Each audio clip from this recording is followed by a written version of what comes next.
Here with Greer native Greer native. John Scott.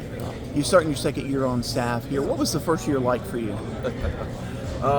It was a fun ride last year.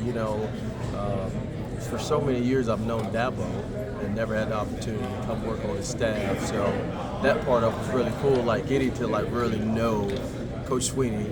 That was a great opportunity, and it was fun because several of the players that were on this roster I had recruited at Penn State. So I joke with them all the time. I said I didn't get to coach you in State College, but now I get to work with you here in Clemson. That was cool.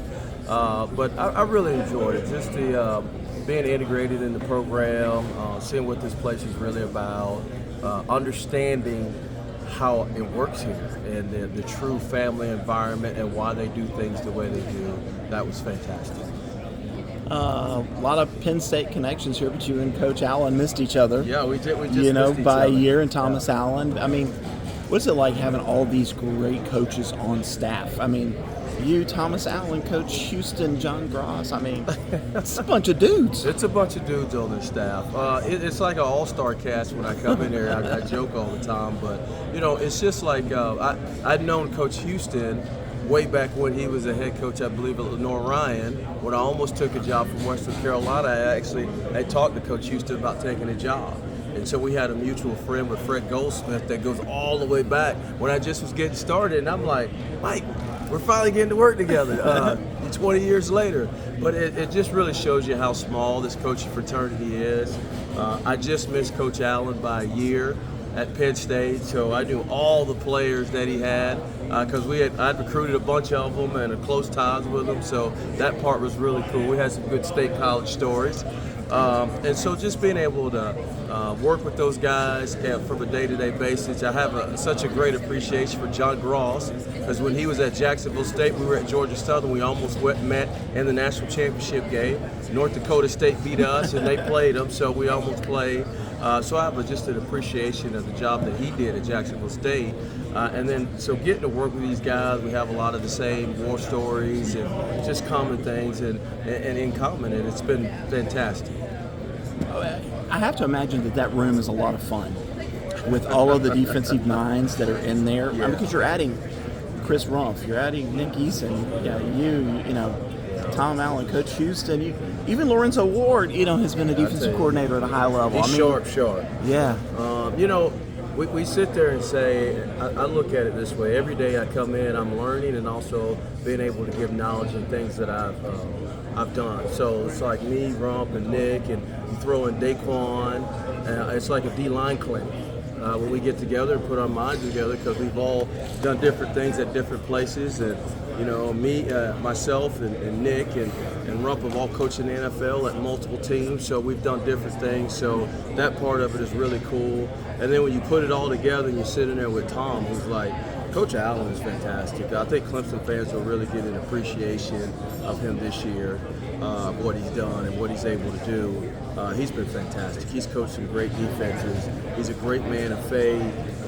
He's a great mentor to all of us coaches in that room. I just appreciate that. This team. Sorry, I'm sweating. That's all right. I worked out. You worked out, didn't you? It's always hard to stop sweating, but sorry about that. But yeah. This defensive line, a lot of people are saying, hey, it could be one of the best in the country. Tell me what you see out of some of these guys. Well, when you look at the front four, every great team I've been on, it always starts with the front four. And now we'll also say this: people haven't won championships built off paper either. Right. So but we do have a talented group where I think we'll put the work in day to day that has a chance to be really special. You start from outside in, and then you look at T.J. Parker, what he brings to the table. I've been a TJ fan for a long time. I had him committed to me at Penn State. That's right. And so TJ, the way he works, his personality, his toughness, his physicality, there's not many guys in the country that can do what he do. And then you look on the other hand, you got Will Held. and you got Jaheim Lawson, and you got Cade Denoff. That whole group of defensive ends is like really, really good competing over there. All those guys do different things well. You know, you love Will's athleticism and length. And man, you watch his highlights at Purdue. It's impressive now. It's impressive the things that he does. He was doing it out of a 2-point stance. So he does some things that reminds me of a guy I coached with the Detroit Lions a little bit, Aiden Hutchinson. Oh, yeah. He reminds me of some of the things because Hutch is tall and lanky like Will is, and so there's some similarities there. Excited about what he brings. And then you start inside. You know, I think Peter Woods. I joke with Peter that Peter could have started with before me, and when I was coaching Detroit, he's talented. Just the things that he could do physically and athletically to be that big. And then DeMonte Capehart could be the guy that just shuts the whole stuff down. He is a strong, physical dude that has really good feet. So I just think you throw those four in there to start, and then with the guys that we got coming behind them with Stephon Green, Vic Burley, Heaven Brown Schuler, you know, we got Champ Thompson. You got all those guys that are going to be in the mix.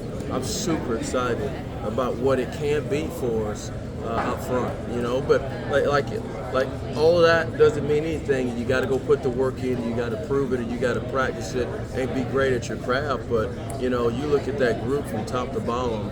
It won't be because we lack talent. Final question. I'm sure it's great being home, but you know, you're here. You want to stick around for a little bit. Another job comes calling. You know, at some point, is this okay for now? But you know, you want to get back into it. I'm sure as well. No doubt. I just think it's funny you asked that question. So I'm gonna be 100% real with you. It's just like at the end of the season, I thought that that's where I was going, but you know, sometimes the Lord has different plans. So I look at it this way.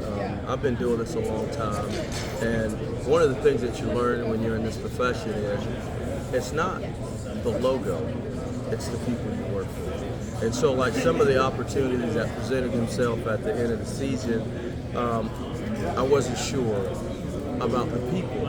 And I know I'm around good people here, and I'm gonna trust the process and trust the Lord, and it'll be on His time. It'll be the right time. But I love this place.